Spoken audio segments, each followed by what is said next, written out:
کەسێکی ناوازە بە لاپەڕا 22 بۆچی دوو کەس لە کۆڕ و دانیشتنێکدا گفتوگۆکانیان بە لێک تێنەگەیشتن و ناکۆچی کۆتایی دێت کەچی دوو کەسی تر گفتوگۆکانیان بە لێک حاڵی بوون و ڕەزامەندی و خۆشی کۆتایی پێدێت بە دڵنیاییەوە بەهۆی شارەزاییانەوەیە لە هونەری گفتوگۆدا بۆچی دوو وتاربێژ هەمان بابەت باز دەکەن کەچی گوێگران و ئامادەبوانی یەکێکیان باوێشک دەدەن و خەودیان باتەوە یان یاری بە جێگە و بەرماڵەکەی ژێریان دەکەن و دەستکاری دەکەن یان زوو شێوازی دانیشتنەکەیان دەگۆڕن بە پێچەوانەشەوە گوێگران و ئامادەبوانی وتاربێژی دووەم زۆر بە تامەزرۆییەوە گوێ دەگرن و زۆر جار چاویشیان ناتروکێنن و بێ ئاگایی ڕویان تێناکات بە دڵنیاییەوە هۆیەکەی بریتێ لە شارەزایی لە هونەری دەربڕیندا بۆچی فڵانە کەس لە کۆڕ و کۆبوونەوەیەکدا کاتێک کە قسە دەکات بێدەنجی باڵ بەسەر ئامادەبواندا دەگرێت و هەمووان چاوی تێدەبڕن کەچی کاتێک هەندێک کەس قسە دەکەن ئامادەبوان خەریکی قسە و گفتوگۆی لابەلان یان خەریکی خوێندنەوە و سەیرکردنی نامەی مۆبایلەکانیانن هۆی ئەمەیان بریتیە لە لێهاتووی و توانای قسەکردن بۆچی کاتێک مامۆستایەک کە باڕاڕەوی قوتابخانەدا تێدەپەڕێت قوتابیەکان چواردەوری دەدەن یەکێک تەوقەی لەگەڵ دەکات ئەوی تر کێشەی خۆی لاباز دەکات یەکێکی تریان پرس و ڕای پێ دەکات خۆگەر ڕێگە بە قوتابیەکان بدات بێنە ژوورەکەی ئەوە ژوورەکەی پڕ دەبێت لە قوتابی چونکە هەمویان خۆشیان دەوێت و حەز بە نزیکی دەکەن لە هەمان کاتدا مامۆستای واهەیە بە تەنها هەنگاو دەنێت و یەک قوتابی نزیشی ناکەوێت کەسێک سڵاو و چاک و چۆنی لەگەڵ ناکات هۆگر لە بەیانیەوە تا ئێوارە دەرگای ژوورەکەی ئاواڵا بکات کەسێک سەردانی ناکات چونکە حەز بە لەلا دانیشتنیشی ناکەن بۆچی؟ چونکە هەموو ئەمانە پەیوەندیان بە هونەری مامەڵەکردنەوە هەیە لەگەڵ خەڵکیدا بۆچی کاتێک کەسێک ڕوو لە کۆڕ و دانیشتنێکی گشتی دەکات ئامادەبووان خۆشحاڵ دەبن و بە بینینی شادومان و بەختەوەر دەبن هەموو حەز دەکەن لە لای ئەودا بنیشێت بەڵام کەسێکی تر دێتە ژوورەوە و زۆر بە سارد و سڕی چاک و چۆنی و بە خێراتنی دەکەن سەیری ئەملاو ئەولای دەکات بۆ شوێنێکی دەست بکەوێت و لێی دانیشێت کەچی کەسێک جێگەی ناکاتەوە یان کەسێک بانجی ناکات بۆ ئەوەی بێت و لە تەنیشتەوە دانیشێت بۆچی؟ لەبەرەوەی ئەم کارانە پەیوەندیان بە کاریگەری و بەدەستێنانی دڵی بەرامبەرەوە هەیە بۆچی باوکی وا هەیە کاتێک دێتەوە بۆ ماڵەوە منداڵەکانی خۆشحاڵ دەبن و پێشوازی لێ دەکەن باوکی واشەیە کاتێک دێتەوە بۆ ماڵەوە منداڵەکانی ئاوڕشی لێ نادەنەوە بەڵکو خۆشی لێ دەشارنەوە لەبەر ئەوەی ئەم کارە پەیوەندی بە هونەری مامەڵە و هەڵس و کەوتکردنەوە هەیە لەگەڵ منداڵەکانیاندا لەم شێواز و نمونانە بە هەمان شێوە لە مزگەوت و ئاهەنگ و بۆنەکاندا هەیە و دووبارە دەبنەوە هەموو ئەمانە پەیوەندیان بە ئاست و شارەزایی کەسەکانەوە هەیە لە هونەری هەڵس و کەوتکردنیان لەگەڵ دەور و بەریاندا بشزانە دروستکردنی کاریگەری لەسەر خەڵکی و بەدەستێنانی خۆشەویستیان زۆر لەوە ئاسانترە کە تۆ بیری لێ دەکەیتەوە زیادەڕەوی ناکەم و زۆر تاقیم کردوتەوە بەدەستێنانی دڵی خەڵکی بە زۆر ڕێگە و شێوازی جوداواز دەبێت بەمەرجێک کارەکەمان لەسەر بنەمای ڕاستگۆیی بێت و ڕاهێنان و پرۆڤەشی لەسەر بکەین و بەڕێک و پێچیش ئەنجامی بدەین هەڵس و کەوتەکانمان کاریگەریان لەسەر خەڵکی دەبێت ئەگەر خۆشمان هەڵسی پێ نەکەین و ئاگامان لێ نەبێت ماوەی 13 ساڵ پێشنوێژ و تارخوێنی مزگەوتی کۆلیژی سەربازی بووم بە دەروازەیەکدا دەڕۆیشتم بۆ مزگەوت کە پاسەوانێکی لێبوو دەروازەکەی دەکردەوە و دای دەخستەوە هەموو جارێک سوور بووم لەسەرەوەی بە گەرم و گوڕیەوە و بە هەردوو دەستم سڵاوی لێ بکەم لە دوای نوێژیش سواری ئۆتۆمبیلەکەم دەبووم و دەگەڕامەوە بۆ ماڵەوە زۆربەی کات مۆبایلەکەم پڕ دەبوو لەو نامە و پەیوەندیانەی کە لە کاتی نوێژدا بۆم دەهاتن لە کاتی گەڕانەوەدا سەرقاڵی نامەکان دەبووم و پاسەوانەکەش دەرگای دەروازەکەی دەکردەوە و منیش چاوم هەر لەسەر مۆبایلەکەم دەبوو بێئاگا بووم لەوەی بەڕوویەکی خۆشەوە ماڵ ئاوایی لێ بکەم هەتا ڕۆژێک ڕایگرتم و پێیوتم یا شێخ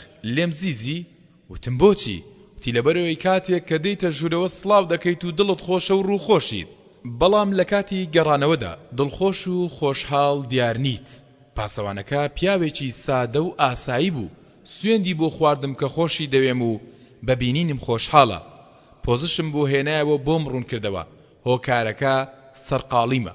پاشان بۆم ڕوون بووە کە هەڵسوکەوتەکانمان ڕنگدانەوەیان دەبێت و لە کاتی بێ ئاگاییشماندا خەڵکی تێبینیان لەسەرمان دەبێت و سەرنجمان دەدەن. ڕۆشنایی بەهۆی بەدەستێنانی ماڵ و سامانەوە خەڵکی لەدەست مەدە، لەبەرەوەی بەدەستێنانی خەڵکی ڕێگە و هۆکارە بۆ بەدەستێنانی ماڵ و سامان. خوێنەری بەڕێز ئەم تەڕاکە بە کۆتا هات. چێت زۆر خۆش دەوێت. لاپەڕا 25 جاری وا هەیە هەندێک مرۆڤ شارەزا و خاوەن بەهرە و توانە بە شێوێکی زۆر ناوازە و جوان هەڵسوکەوت لەگەڵ خەڵکیدا دەکەن. بە زۆرێک کەسی بەرامبەر وا هەز دەکات خۆشەویستترین کەس بێت لەلای. بە شێوێکی ئەوەندە جوان هەڵسوکەوت لەگەڵ دایکتدا بکات تا دەگاتە ڕادەیەک دایکت هەست بکات تا ئێستا هیچ کەسێک بەو شێوەیە هەڵسوکەوتی جوانی لەگەڵدا ئەنجام نەداوە. بە هەمان شێوە هەڵسوکەوت لەگەڵ باوک، هاوسەر، منداڵەکانت، هاوڕێکانت ئەنجام بدە لەگەڵ ئەو کەسانشدا کە تەنها جارێک دەیان بینی. هەوڵ بدە زۆر بە جوانی هەڵسوکەوتیان لەگەڵ بکەیت، وەکەوەی کاتێک بۆ تەنها جارێک دەچیتە فرۆشگایەک یان دەچیتە بەنزینخانەیەک دەتوانی وا لە هەموو کەسێک بکەیت کەوا هەست بکات خۆی خۆشەویستترین کەسە لەلای تۆ. پێغەمبەریش صلی الله علیه وسلم لەم بوارەدا پێشەنگ و پێشەوایە. بەڵێ ئەوەی بەدواداچوونی بۆ ژیانی پێغەمبەر صلی الله علیه وسلم هەبوو بێت دەبینێت ئەو پێشەوایە خاوەن هەڵسوکەوت و ئاکار و ڕەفتارێکی زۆر جوان بووە. لەگەڵ هەر کەسێکدا هەڵسوکەوتی بکردایە ئەو کەسە وای دەزانی پێغەمبەر صلی الله علیه وسلم لە هەموو کەسێک زیاتر خۆشی دەوێت. ئەو کەسەش وای لێدەهات پێغەمبەری خودای صلی الله علیه وسلم لە هەموو کەس خۆشتر دەویست، لەبەرەوەی هەستی بە سۆز و خۆشەویستی ئەو پێشەوایە دەکرد. عەمری کوڕی عاس خوا لێ ڕازی بێت بلیمەت و لێهاتوویەک بوو لە هەرە بلیمەت و لێهاتوەکانی عەرەب. خاوەنی دانایی و وریایی و زیرەکێکی زۆر بوو. یەکێک بوو لەو چوار کەسەی کە بە بلیمەترین کەسانی عەرەب ناسرابوون.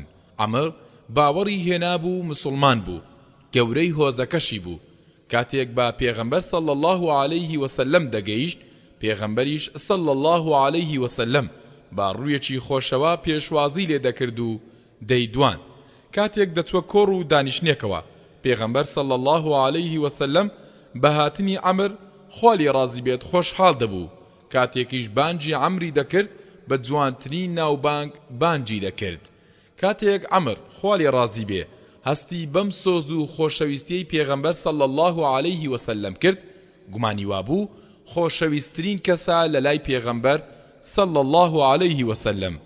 هەر بۆیە ویستی لە گومانەکەی دڵنیا بێت و بۆی ڕوون بێتەوە. ڕۆژێک دەسێت بۆ لای پێغەمبەر صلی الله علیه وسلم و لەلایدا دەنیشێت و پاشان دەڵێت ئەی پێغەمبەر صلی الله علیه وسلم چێ خۆشەویستترین کەسە لەلات؟ پێغەمبەر صلی الله علیه وسلم فەرمووی عایشە. ئەویش فەرمووی مەبەستم لە پیاوانە ئەی پێغەمبەر صلی الله علیه وسلم نەک کەس و کارەکانت. پێغەمبەریش صلی الله علیه وسلم فەرمووی باوچی. عەمر خوا لێ ڕازی بێ فەرمووی ئەی دوای ئەو؟ پێغەمبەر صلی الله علیه وسلم فەرمووی عومەری کوڕی خەتاب. عەمر فەرمووی ئەی پاشان. پێغەمبەری خوا صلی الله علیه وسلم کۆمەڵە پیاوێکی ژمارد، پاشان فڵانە کەس، پاشان فڵانە کەس، بەپێی زووتر مسلمان بوونیان و قوربانیدانیان بۆ ئیسلام دەیژماردن و ناوی دەهێنان. عەمر خوا لێ ڕازی بێت دەفەرموێ بێدەنگ بووم لە ترسی ئەوەی نەوەکو لە کۆتایی هەمویاندا ناوم بهێنێت. سەی بکە چۆن پێغەمبەر صلی الله علیه وسلم بە هەڵسوکەوتی جوان توانی دڵی عەمری کوڕی عاس خوا لێ ڕازی بێت کەمەندکێش بکات. پێغەمبەری خوا صلی الله علیه وسلم لە پێناوی مسلماناندا وازی لە کارەکانی دەهێنا و ئەو خۆشەویستی کە هەیبوو بۆیان دەری دەبڕی و ڕێزی لێ دەگرتن. کاتێک ئاینی ئیسلام بڵاو بۆ و خاچی مسلمانان فراوان بوو، پێغەمبەر صلی الله علیه وسلم بانخوازانی دەنارد بۆ بانکردنی تیرە و هۆزەکان بۆ ئەوەی مسلمان بن و لە ئاینی ئیسلام شارەزا بن. جاری واشە بوو جەنگ ڕووی دەدا و پێویست بوو سوپا ڕەوانەی سەر ئەو ناوچانە بکات. عەبدی کوڕی حاتەمی تائی پادشای هۆزی تەیی بوو. لە کاتی ڕوودانی جەنگ لەگەڵ مسلماناندا عەدی هەڵهات و پەنای برد بۆ ڕۆمەکان لە شام. مسلمانان گەیشتنە ناوچەی تەی لەبەر ئەوەی عەدی هەڵات بوو سەرکەوتن بەسەریاندا زۆر ئاسان بوو، چونکە پادشایەک نەبوو سەرپەرشتیان بکات، سوپایەکی ڕێک و پێچیشیان نەبوو. سوپای مسلمانان لە کاتی جەنگدا لەگەڵ خەڵکیدا زۆر بە چاچی ڕەفتاریان دەکرد و سۆز و بەزەیان هەبوو، هەرچەندە لە کاتی کوشتاریشدا بوونایە. مەبەستیش لەم جەنگا پاراستنی مسلمانان بوو لە فێڵ و تەڵەکەی هۆزەکەی عەدی، هەروەها پیشاندان و دەرخستنی هێزی مسلمانان بوو بەو هۆزە. مسلمانان هەندێک کەسیان لە هۆزەکەی عەدی بەدیل گرت و لە نێوانیشیاندا خوشکێکی عەدی هەبوو. دیلەکانیان بەرەو شاری مەدینە برد و پێغەمبەریان صلی الله عليه وسلم ئاگادار کردەوە کە عەدی هەڵاتوە بۆ شام. پێغەمبەر صلی الله عليه وسلم سەرسام بوو لە هەڵهاتنی عەدی، چۆن لە ئاینی پەروەردگار ڕای کردووە و گەل و هۆزەکەشی بەجێهێشتووە. کاتێک عەدی دەگاتە لای ڕۆمەکان ڕێز و شکۆیەکی پێویستی لێ ناگرن و هەر بۆیە بە ناچاری دەگەڕێتەوە بۆ ناو خاچی عەرەب. عەدی چیرۆک و ڕووداوی چوونی بۆ شاری مەدینەمان بۆ دەجێڕێتەوە و دەڵێت هیچ کەسێک ئەوەندەی من ڕقی لە پێغەمبەر صلی الله عليه وسلم نەبوو. من گاور بووم و پێش ئەوەی ئاوام بەسەر بێت پادشای هۆزەکەشم بووم. ئەوەندە ڕقم لە پێغەمبەر صلی الله عليه وسلم بوو ڕۆیشتم بۆ لای قەیسەری ڕۆم. لەوێ شوێن و جێگە و ژیانم خۆش نەبوو، وەکوو پێویست ڕێزیان لێ نەگرتم. هەر بۆیە بڕیارمدا بگەڕێمەوە بۆ لای پێغەمبەر صلی الله عليه وسلم و وتم ئەگەر درۆ بکات و پێغەمبەر نەبێت ئەوە هیچ زیانێکم پێ ناگەێنێت، خۆگەر ڕازگۆش بێت ئەوە بۆم دەردەکەوێت و دەزانم ڕاست دەکات. هەر بۆیە بەرەو شاری مەدینە کەوتمەڕێ. کاتێکیش چوومە ناو شاری مەدینەوە، خەڵکی دەیانوت ئەوە عەدی کوڕی حاتەمە، ئەوە عەدی کوڕی حاتەمە. هەرچەندە عەدی دژایەتی مسلمانانی کردبوو، هەروەها لە دەستی مسلمانانیش هەڵهات بوو. ڕقێکی زۆریشی لە مسلمانان بوو، کەچی پێغەمبەر صلی الله عليه وسلم بەهاتنی عەدی خۆشحاڵ بوو. بەڕوێشی خۆشەوە پێشوازی لە عەدی کرد و دەستی خستە نێو دەستی و بردیەوە بۆ ماڵەوە. کاتێک عەدی شان بەشانی پێغەمبەر صلی الله عليه وسلم دەڕۆیشت، گومانی وابوو هەردووچیان یەکسانن. وای دەبینی محەممەد پادشا و فەرمانڕەوای مەدینە و دەوروبەریەتی و خۆشی فەرمانڕەوا و پادشای شاخەکانی تەئی و دەوروبەریتی. محەممەد ئاینێکی ئاسمانی هێناوە و ئەمیش لەسەر ئاینێکی ئاسمانیە کە مەسیحیەتە. محەممەد خاوەن پەرتووکێکی ئاسمانیە کە قورئانە و ئەمیش شوێن کەوتەی پەرتووکێکی ئاسمانیە کە ئینجیلە. عەدی وای هەست دەکرد لە ڕووی هێز و سوپاوە نەبێت هیچ جوداوازیەکی لەگەڵ محەممەددا نییە. لە ڕێگەی ڕۆیشتنەوەیان بۆ ماڵی پێغەمبەر صلی الله عليه وسلم عەدی سێ دیمەنی ناوازەی لە پێغەمبەری ئازیز صلی الله عليه وسلم بینی. کاتێ بە ڕێگەدا دەڕۆیشتن ئافرەتێکیان بینی بانجی پێغەمبەری صلی الله عليه وسلم کردو، وتی ئەی پێغەمبەر صلی الله عليه وسلم کارێکم پێت هەیە. پێغەمبەریش صلی الله عليه وسلم دەستی لە دەستی عەدی کردەوە و چوو بۆ لای ئافرەتەکە و زۆر بە ئارامی گوێی بۆ وتەکانی ئافرەتەکە شل کرد. عەدی ئەم هەڵوێستەی پێغەمبەری صلی الله عليه وسلم بەراورد کرد بەو سەرۆک و فەرمانڕەوا و پادشانەی کە بینی بوونی. پاشان تاوێک ورد بۆ و لە دڵی خۆی داوتی سوێن بە پەروەردگار ئەم خۆ بەکەم زانین و هەڵس و کەوتە جوانە لە هەڵس و کەوتی فەرمانڕەوا ناچێت. بەڕاستی ئەم ڕەوشتە ڕەوشتی پێغەمبەرانە. ئافرەتەکە پێویستیەکەی تەواو بوو. پێغەمبەریش صلی الله عليه وسلم گەڕایەوە بۆ لای عەدی و کەوتنە ڕێ. لە ڕێگا پیاوێک بەرەو ڕووی پێغەمبەر صلی الله عليه وسلم هات. پیاوەکە چی وت؟ ئایا وتی پێغەمبەر صلی الله عليه وسلم ماڵ و سامانێکی زۆرم هەیە و هەژار و نەدارم پیشان بدە بابیان دەمێ؟ یان وتی زەوی و زارم چاندووە و بەرهەمێکی زۆری بەرهەم هێناوە چی لێ بکەم؟ خۆزگە وای بوتایە بۆ ئەوی عەدی هەستی بە دەوڵەمەندی و خۆشگوزەرانی مسلمانان بکردایە. پیاوەکە هاتە پێشەوە وتی ئەی پێغەمبەر صلی الله عليه وسلم سکاڵای دەستکورتی و هەژاریت لەلا دەکەین. ئەم پیاوە ئەوەندەی خواردن نەبوو کە منداڵەکانی پێتێر بکات. مسلمانانیش هەموو ئەوەندە هەژار بوون، نەیان دەتوانی یارمەتی ئەو پیاوە هەژارە بدەن. پیاوەکە ئەم قسانەی دەکرد و عەدیش گوێبیستی بوو. پێغەمبەریش صلى الله عليه وسلم بەچەند وشەیەک وەرامی دایەوە و ڕۆیشتن. کەمێکی تر ڕۆیشتن، پیاوێکی تریان پێگەیشت و وتی: ئەی پێغەمبەر صلى الله عليه وسلم، لەدەست ڕێگر و جەردە هاوار و هاوارمانە و سکاڵای خۆمان لەلای تۆ دەکەین. ئەی پێغەمبەری ئازیز صلى الله عليه وسلم، بەهۆی زۆری و دوژمنانی دەوروبەرمانەوە، بەهۆی زۆری دز و ڕێگرەوە لە خۆمان دڵنیانین لە شاری مەدینە بچینە دەرەوە. پێغەمبەری خوش صلى الله عليه وسلم بەچەند وشەیەک وەرامی ئەمیشی دایەوە و ڕۆیشتن. عەدی لە دڵی خۆیدا بیری لەوە دەکردەوە لە ناو هۆزەکەیدا خاوەنی ڕێز و شکۆ بووە و هیچ دوژمنێکیش مەترسی لەسەر ژیانیان نەبوو. ئیتر بۆچی بێتە ناو ئاینێکەوە کە خەڵکەکەی لاواز و هەژار و نەدار و نەبوو بوون، هەروەها لە ترس و دڵە ڕاوکێشدا بن. بەڵێ گەیشتنە ماڵی پێغەمبەر صلى الله عليه وسلم و چوونە ژوورەوە، تەنها ڕاخەرێکی لێبوو. پێغەمبەریش صلى الله عليه وسلم وەکو ڕێزێک دای بە عەدی بۆ ئەوەی لەسەری دانیشێت و پێی فەرموو: وەری بگرە و لەسەری دابنیشە. عەدیش دایەوە بە پێغەمبەر صلى الله عليه وسلم و وتی: تۆ لەسەری دابنیشە. پێغەمبەریش صلى الله عليه وسلم دیسانەوە فەرمووی: نا تۆ لەسەری دابنیشە. پاشان عەدی لەسەری دانیشت. پێغەمبەریش صلى الله عليه وسلم بە عەدی فەرموو: ئەی عەدی، مسلمان بە، سەلامەت و پارێزراو دەبیت. عەدیش وتی: من ئاینی خۆم هەیە. پێغەمبەریش صلى الله عليه وسلم فەرمووی: من لە تۆ زیاتر شارەزایم لە ئاینەکەتدا هەیە. عەدی وتی: تۆ لە من شارەزاتری بە ئاینەکەم؟ چۆن؟ پێغەمبەریش صلى الله عليه وسلم فەرمووی: بەڵێ، من شارەزاترم. ئایا تۆ لە پەیڕەوانی ڕێچکەی ڕەکۆسی نیت؟ ڕەکۆسی بەشێکە لە ئاینی گاورەکان و لە ئاگر پەرستەکانەوە نزیکە.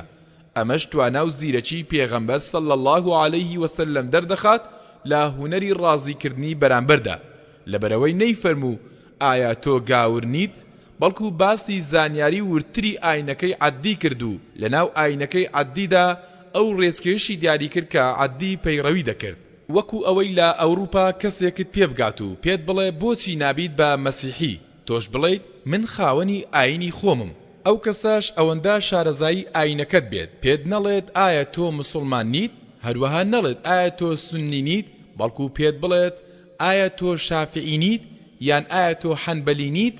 پێغەمبەریش صلى الله عليه وسلم فەرمووی: ئایا تۆ لە ڕەکۆسیەکان نیت؟ عەدیش لە وەڵامدا وتی: بەڵێ. پێغەمبەر صلى الله عليه وسلم فەرمووی: کاتێک لەگەڵ هۆزەکەتدا بەشداری جەنگ دەکەیت، چواریەکی دەستکەوتی جەنگەکە بۆ خۆت دەبەیت، وانییە؟ عەدی وتی: بەڵێ وایە. پێغەمبەر صلى الله عليه وسلم فەرمووی: دەی ئەوە لە ئاینەکەی تۆدا حرام و قەدەغە کراوە. دووبارە عەدی وتی: بەڵێ وایە.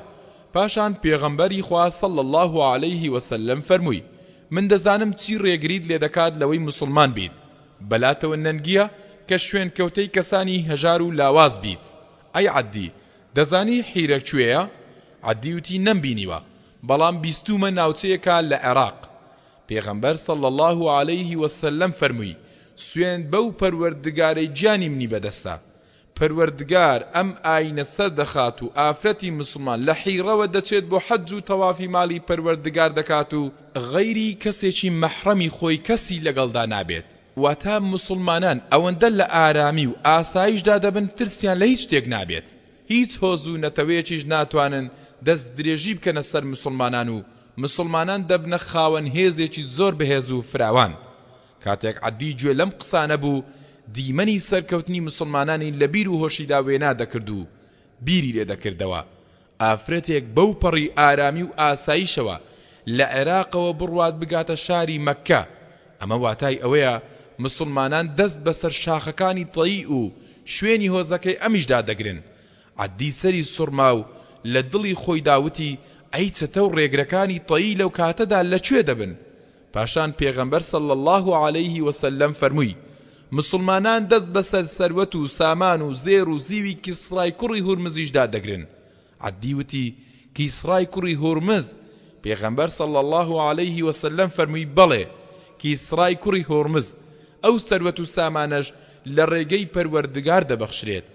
پاشان پێغەمبەری خوا صلى الله عليه وسلم فەرمووی: ئەگەر بمێنی و تەمەنت درێژ بێت ئەوە پیاوی وا دەبینی پڕ بەدەستی زێر و زیو دەبێت و دەڵێت چێ ئەم زێر و زیوەم لێ وەردەگرێت کەسێک نییە لێی وەربگرێت واتە ئەوەندە سەروەت و سامان زۆر دەبێت دەوڵەمەندەکان دەگەڕێن بە دوای هەژارەکاندا بۆ ئەوەی لەو سەروەت و سامانە زۆرەی پەروەردگار پێی بەخشیون بیان دەنێ کەسیان دەست ناکەوێت پاشان پێغەمبەر صلی الله عليه وسلم ئامۆژگاری عەدی کرد و ڕۆژی دوایی بیرخستەوە و فەرمووی بە دڵنیاییەوە هەموو کەسێک بەبێ وەرجێڕ و بە تەنها بە پەروەردگاری دەگات کاتێک سەیری لای ڕاستی دەکات جگەل لە دۆزەخ هیچ شتێکی تر نابینێت بە هەمان شێوە کاتێک سەیری لای چەپیشی دەکات جگەل لە دۆزەخ هیچ شتێکی تر نابینێت عەدی بیری کردەوە بێدەنجی باڵی بەسەر خەیاڵ و هەست و نستیدا کێشا بوو لەپڕ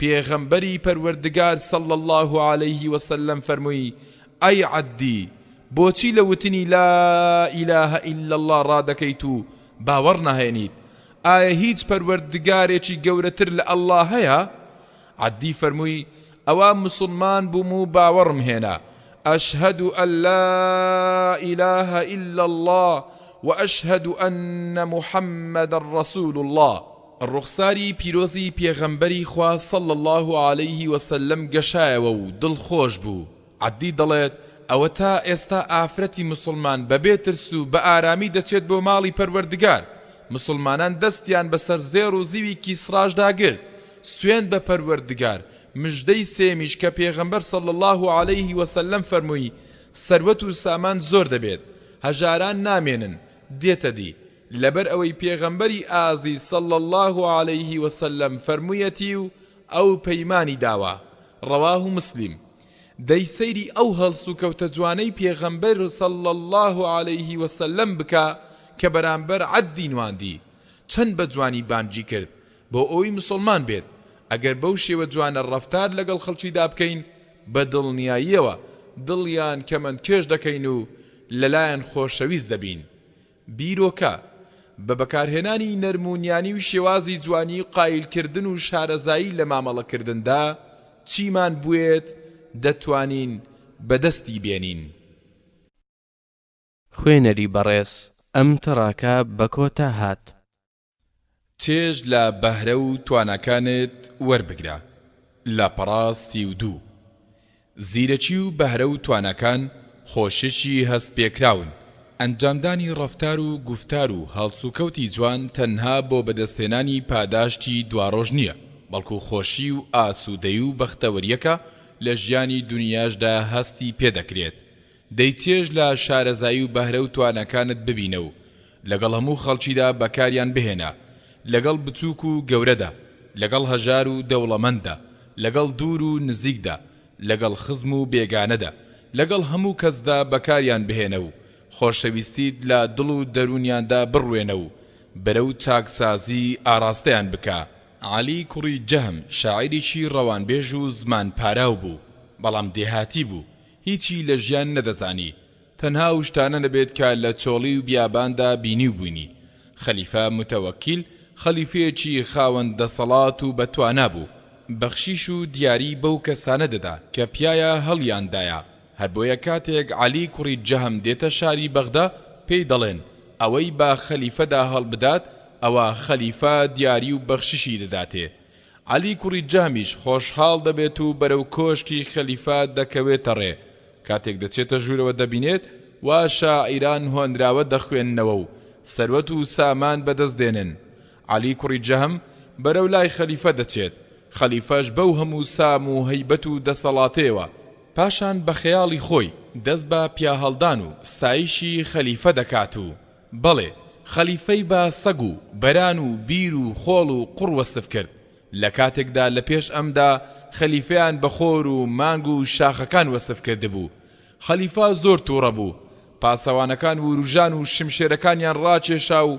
خۆیان بۆ کوشتنی ئامادە کرد بەڵام خەلیفە هەستی بۆ کرد کە عەلی کوڕی جەهم لەو سروشت و بوونەوەرەدا گەورە بووە و ئەو کاریگەریەی بەسەرەوەیە هەر بۆیە ویستی بیگۆڕێت فەرمانی کرد لە کۆشکێکی نایەبدا نیشتەجێی بکەن و با بە خۆشترین شێوە ژیان بەسەر بەرێت بەڵێ عەلی کوڕی جەهم تامی خۆشیەکانی چەشت لەسەر دۆشەک و سەرینی بەنرخ شانی دادا و لەگەڵ شاعیرە زۆر بەناوبانگ و ناودارەکاندا دادەنیشت. ماوەی 7 مانگ بەو شێوە مایەوە. شەوێک خەلیفا کۆڕ و دانیشتێکی هەبوو. بیری عەلی کوڕی جەهمی کەوتەوە و داوای کرد بۆی بانگ بکەن. کاتێک عەلی ئامادە بوو، خەلیفا داوای لێکرد هۆندراوەیەک بۆی بخوێنێتەوە، بەڵام ئەم جارەیان لە هۆندراوەکەیدا وشەی زۆر جوانی بەکارهێنا و خەلیفەشی بەخۆر و ئەستێرە و شمشێر وەسف کرد. سیرکە خەلیفە چۆن توانی سروشتی عەلی کوڕی جەهم بگۆڕێت؟ زۆر جار سروشتی هاوڕێ و منداڵەکانمان بێزارمان دەکات. ئایا هیچ هەوڵێکمان داوە بۆ ئەوەی بیان گۆڕین؟ لە پێش هەموو ئەوانەشەوە پێویستە سروشتی خۆمان بگۆڕین، گرژی و مۆنیمان بگۆڕین، بە زەردەخەنە و ڕووخۆشی ڕق و کینەمان بگۆڕین، بە لەسەرخۆیی و نەرمونیانی چروکی و ڕەزیلیمان بگۆڕین، بە بەخشندەیی. هیچ شتێکیش لەمانە ناڕەحەت و زەحمەت نییە، بەڵام تەنها پێویستیمان بە سووربوون و هەوڵدان هەیە. دەی ئازا و پاڵەوان و دەست بەکار بە. ئەگەر سەیری ژیاننامەی پێغەمبەری ئازیز صلی الله عليه وسلم بکەین، دەبینین بە جوانترین هەڵسوکەوت ڕەفتاری لەگەڵ خەڵکی دەکرد و دڵی کەمەندکێش دەکردن و چرۆی خۆشەویستی لە دەروون و ناخیاندا دەچاند. ئەم هەڵسوکەوتەشی بۆ مجامەلەکردنی خەڵکی نەبوو. کاتێک دەگەڕایەوە بۆ ماڵەوە نەرمونیانیەکەی نەدەگۆڕی بۆ تووڕێی و ڕق و کینە. نەخێر، پێغەمبەر صلی الله عليه وسلم کەسێک نەبوو لەگەڵ خەڵکیدا ڕووخۆش و نەرمونیان بێت و لەگەڵ ماڵ و منداڵیشدا گرژ و مۆن و تووڕە بێت. نەخێر، بەو هەڵسوکەوت و ئاکار و ڕەفتار و گوفتارە جوانانەی بەندایەتی دەکرد، هەروەک بەهۆی شەو نوێژ و ڕۆژووەوە بەندایەتی ئەنجام دەدا. زەردەخەنە و ڕووخۆشی و نەرمونیانی بە بەندایەتی و عیبادەت دەزانی، لێخۆشبوون و لێبوردەیی بە چاکە و خێر و خێرات دەزانی، ڕەوشت و ئاکاری جوانی بە بەندایەتی دەزانی و لە هەموو هەڵسوکەوتێکدا خۆی پێدەڕازاندەوە، لە ئاشتی و جەنگدا، لە برسێتی و تێریدا، لە لەشساغی و نەخۆشیدا، لە خۆشی و غەمباریدا ڕەفتار و ڕەوشتی جوانی بەکاردەهێنا. بەڵێ زۆرێک لە ئافرەتان دەنگ و باس و هەواڵی سنگ فراوانی و زەردەخەنە و بەخشندەیی هاوسەرەکەی لە دەرەوەی ماڵەکەی بیستووە، بەڵام بە پێچەوانەوە ئەوەی کە بینیویەتی لە ماڵەوە تەنها ڕەوشتی ناشیرن و نێوچاوتاڵی و ڕەزیلی و چروکی مێردەکەی بووە. پێغەمبەری ئازیز صلی الله عليه وسلم دەفەرمێ: خەیروکم خەیروکم لئەهلی وأنا خەیروکم لئەهلی، ڕەواه تیرموذی. واتە باشترینتان باشترینتانە بۆ ماڵ و خێزانی، منیش باشترین کەسی ئێوەم بۆ ماڵ و خێزانم. سەیر بکە و بزانە ڕەفتاری پێغەمبەر صلی الله عليه وسلم چۆن بووە لەگەڵ ماڵ و خێزانەکانیدا. ئەسوەدی کوڕی یەزید پەروەردگار لێی ڕازی بێ دەفەرمێت: پرسیارم لە عایشەی دایکی ئیمانداران کرد و پێم وت پێغەمبەر صلی الله عليه وسلم لە ماڵەوە چی کارێکی دەکرد؟ عایشە پەروەردگار لێی ڕازی بێت لە وەرامدا دەفەرمێت: پێغەمبەر صلی الله عليه وسلم ئیش و کارەکانی ماڵەوەی دەکرد و لە ئیش و کاردا خۆی لە ئەندامەکانی ماڵەکەی جیان نەدەکردەوە و ئەگەر کاتی نوێژ بەهاتایە دەست نوێژی دەگرت و دەچوو بۆ نوێژ. بە هەمان شێوە لەگەڵ دایکان و باوکانیشدا زۆرن ئەو کەسانەی کە لەگەڵ خەڵکیدا هەڵسوکەوتی جوان ئەنجام دەدەن و هەمیشە لێو بەخەندەن، بەڵام بەداخەوە لەگەڵ نزیکترین کەسیاندا، لەگەڵ کەسێکدا کە گەورەترین مافی بەسەریانەوە هەیە، لەگەڵ باوک و دایکیاندا هەست و نەستێکی جوداواز و تند و تیژیان هەیە. بەڵێ باشترینتان باشترینتانە لەگەڵ کەسوکاریدا، لەگەڵ هاوسەرەکەیدا، لەگەڵ باوک و دایکیدا، لەگەڵ منداڵەکانیدا، لەگەڵ خزمەتکارەکانیدا. ئەوە تا ڕۆژێک حەسەن یا حوسەین دەچێتە سەرسکی پێغەمبەر صلی الله عليه وسلم و میز بە سکی پێغەمبەر صلی الله عليه وسلم دادەکات، هەتا میزەکەی بەسەر سکی پێغەمبەر صلی الله عليه وسلم دێتە خوارێ. هاوڵان دەیانەوێ دووری بخەنەوە، کەچی پێغەمبەر صلی الله عليه وسلم دەفەرموێ وازی لێ بهێنن و مەیترسێنن. ڕەواه ئەبوو داود. بەڕاستی جوانە بنوارە پێغەمبەر صلی الله عليه وسلم چۆن بەو ڕەوشت و ئاکارە ناوازانە خۆی ڕازاندۆتەوە. هەر بۆیە هیچ سەیر نییە کە دەبینین ئابەو شێوەیە دڵ و دەرونی گەورە و بچووکی بۆ لای خۆی ڕاکێشاوە. لۆچوون لەباتی ئەوەی تاریکی بە نەفرین بکەیت هەوڵی چاککردنی چرا و گڵۆپەکان بدە. خوێنەری بەڕێز ئەم تەڕاکە بە کۆتا هات.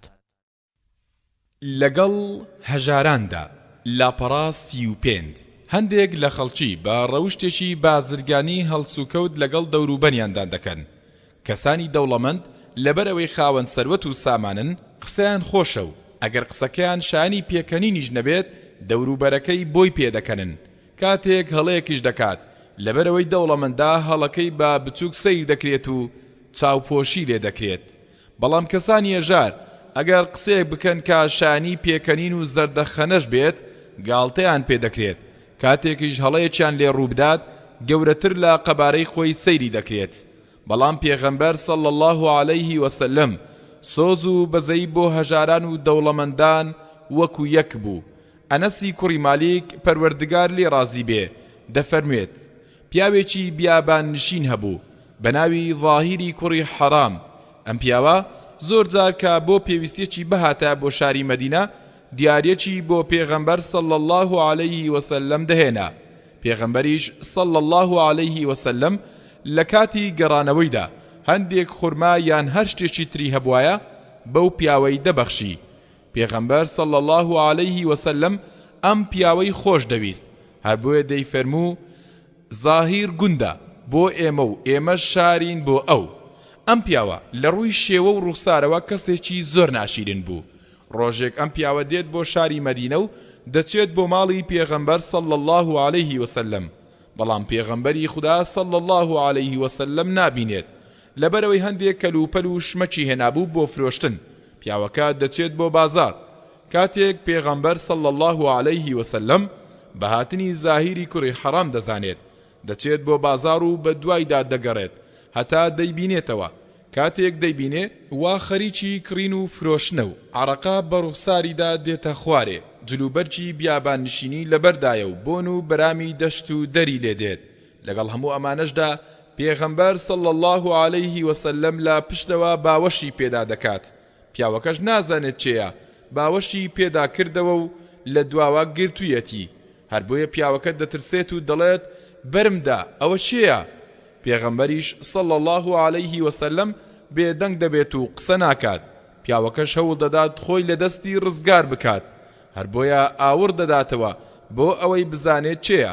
کاتێک زانی پێغەمبەرە صلی الله علیه وسلم دڵی ئارام بۆ و ترسەکەی ڕەویەوە و زیاتر پشتی نووساند بە سنجی پێغەمبەر صلی الله علیه وسلمەوە. هەر بۆ دڵخۆشی زاهیر پێغەمبەر صلی الله علیه وسلم گاڵتەی لەگەڵ کردو بە دەنجی بەرز بە خەڵکەکەی وت چێ بەندە دەکرێت چێ بەندە دەکرێت. زاهیر سەیری حاڵی خۆی کرد. چەند هەژار و داماوە و خاوەنی هیچ سەروەت و سامانێکیش نییە. هەروەها شێوە و ڕوخسارێکی جوانیشی نییە. هەر بۆیە وتی پێغەمبەری خوددا صلی الله علیه وسلم ئەوە تا ئەوەندە بەڕوت و ڕەجاڵی و لێقەوماوی دەمبینی چێ منت لێ دەکرێت؟ پێغەمبەریش صلی الله علیه وسلم فەرمووی نەخێر تۆ لە لای پەروەردگار ڕوت و ڕەجاڵ و لێقەوماو نیت بەڵکو لە لای پەروەردگار زۆر بەرز و بەنرخیت. پێغەمبەر صلی الله علیه وسلم ئاوا دڵی هەژارانی بۆ لای خۆی چێژ دەکرد و خۆی لەلایەن خۆشەویست دەکرد. هەر بۆیە ئەوانیش خۆشیان دەویست. زۆرێک لە هەژاران ڕەخنەی ئەوە لە دەوڵەمەندان ناگرن لەبەر ئەوەی یارمەتیان نادەن و سەروەت و سامانیان نادەنێ و ڕەزیل و چروکن. بەڵام ڕەخنەی ئەوەیان لێ دەگرن کە لەگەڵیاندا نەرم و نیان نین و بە هەڵسوکەوتی جوان ڕەفتاریان لەگەڵ ناکەن. چەندان هەژار و نەدار هەن کە پێکەنین و زەردەخەنەت بۆ کردوون و دڵت خۆش کردوون و هەست و سۆزیانت ڕاگرتووە و ڕێزت گرتوون. ئەوانیش لە تاریکی شەودا دەستی نزا و پاڕانەوەیان لە پەروەردگار بۆ بەرز کردوویتەتەوە. لەوانەشە بەهۆی ئەو پاڕانەوە و نزایانەوە بەزەیی پەروەردگارت لە ئاسمانەوە بۆ دابەزی بێت. کەسانی وا هەن تەپ و تۆزاوی و هەژار و نەدار و ڕوت و ڕەجاڵن کاتێک لە دەرگای مرۆڤەکان دەدەن دەرگایان لێ ناکەنەوە. بەڵام ئەو کەسانە لە لای پەروەردگار ئەوەندە بەڕێز و گەورن ئەگەر داوای لێ بکەن وەرامیان دەداتەوە و دەست بە ڕوویانەوە نانێت. دەی هەمیشە و هەردەم بەرامبەر هەژاران ڕووخۆش و لێو بەخەندە بە. ئاماژە لەوانەیە دەربڕینی زەردەخەنەیەک بەڕووی هەژارێکدا چەندان پلا لە لای پەروەردگار بەرزت بکاتەوە. خوێنەری بەڕێز ئەم تڕاکە بە کۆتا هات.